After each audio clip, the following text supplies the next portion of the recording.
Commuter rail is the backbone of public transport in the Western Cape, with about 60% of commuter journeys being made via passenger rail. Since 2015, passenger rail numbers have fallen by around 30%. Vandalism is a big issue that often leaves commuters stranded in trains that are going nowhere. It's an uphill battle for Metrorail, and to get a sense of the kinds of challenges they are facing, we went along with Regional Manager Richard Walker and a track inspector on a trolley run. Our journey begins at the rolling stock depot. The train yard is littered with the carcasses of train carriages which have been destroyed. Just on train vandalism alone, we have seen a spike, and it's about 60 to 80 cases on average per month. It spiked in 1 month to over 100 cases where coaches have been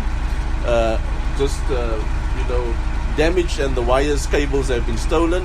On the vandalism side, it's also quite high.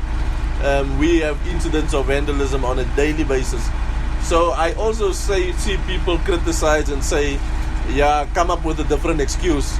Let me tell you, we don't need any list of it. We don't need excuses.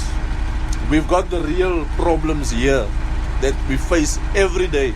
Metrorail in the Western Cape spends close to 100 million rand on maintenance or repair work, which is largely due to acts of vandalism and theft. Extra funds have had to be reallocated to build a high concrete wall spanning 24 kilometers around the Bonteheuwel and Langa stations in order to protect Metrorail's assets. And obviously, linked to that, we'll also bring some of the technology solutions which we have piloted previously very successfully in the problematic area, where we'll also bring in, the electric fencing to ensure that the wall is not compromised, as well as CCTV cameras, as well as the chipping technology where we can chip our equipment so we can be able to actually, and it's also make it tamper-proof, but also be able to pick up if it is being interfered with, and our armed response can go in and deal with it. And that's the interventions we are looking at putting in place, in the area to make sure we recover the service and we also stabilize the service. Anthony van Rooyen has worked for Metrorail for more than 3 decades and has been a track inspector for 27 years. It's his job to look at the tracks, signalling equipment and security measures along the route and ensure that they are up to scratch and safe. There's almost nothing he hasn't seen. Yeah, sometimes I'm driving the trolley over the central lines and so on. I was throwing there by Philippi, I was throwing once with a brick right through the window.